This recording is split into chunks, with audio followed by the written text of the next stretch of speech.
How's it, guys? Welcome back to the channel. Today we're going to be going through a quick team selection of our team going into game week 2. Going straight into how our team was looking last week, this team got us 61 points, so not a bad start to the season. Um, After all the planning and research this week, we decided to go with 2 transfers. Yeah, it's really not ideal to take 4 points hits in the first game week, but I have a really strong gut feeling about what I did. So going straight into what those transfers were, we have already made these. There's a price rise coming for Haaland tonight. I wanted to start the season with him. I didn't want to go against the high Salah ownership, so I went with Salah, and I regretted it straight away. So I've gotten him in game week 2. We've gone Salah all the way down to Statch. Hopefully these graphics aren't too confusing. And then Guay all the way up to Haaland. Included here is also, well, let's start with the fixtures. The Salah fixtures, I don't like at all. I'm a Liverpool fan, and I'm not feeling good about coming up against Newcastle. On top of the fact that I feel like most of our players going through the central of the field now or the left, so I don't think Salah is going to be as heavily involved. I think there's going to be a lot more goal share. Um, those fixtures, Newcastle, Arsenal, are insanely difficult for to attack against. Burnley, great fixture, but after that, Everton isn't as good for us as it is for the other teams. Everton's the Merseyside derby. Palace, we saw how we played against them in the Community Shield final. They are very good, and especially against us with their system, with Mitchell staying back, Munoz going up, makes it tough for the right wings, which is Salah.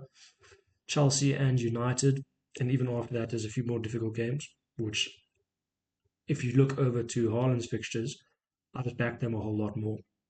I think the City side is flowing, and you just know what you're going to get with Haaland. The whole team, sure, there's going to be a few goals pitched in from Rangers and the other guys, but everything's going to be pointed towards Haaland. He's that guy. You know he's going to start at number 9. You know most of the chances are going to go through the middle.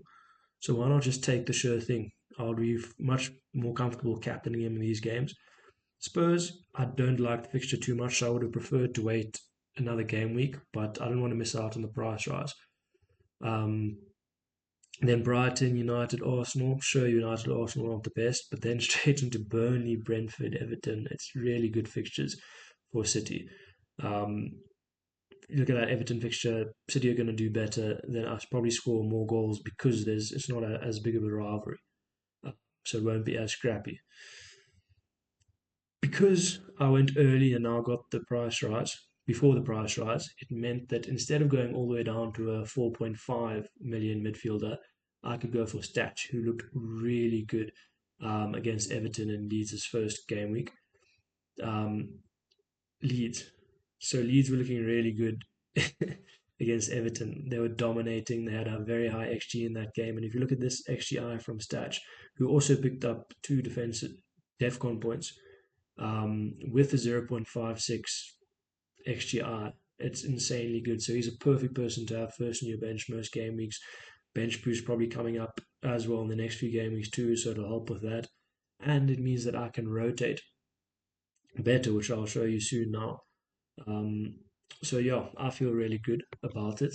And if we look at how the team will line up, then it's looking very strong. And importantly, I'm really excited about the team.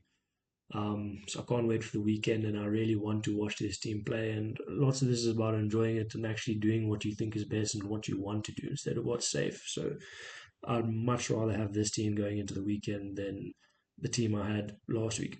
And I can leave this team for quite a few weeks. I'm very curious to see how Fernandez and Palmer get on in this week because I took a risk on going Salah out. If I wait until next week, then I could have maybe thought, okay, if Palmer and Watkins aren't doing well, it could have been Palmer down to Anderson, Watkins up to Haaland. So I'm taking a risk on Villa and Chelsea, who I think are definitely going to improve from this game week onwards.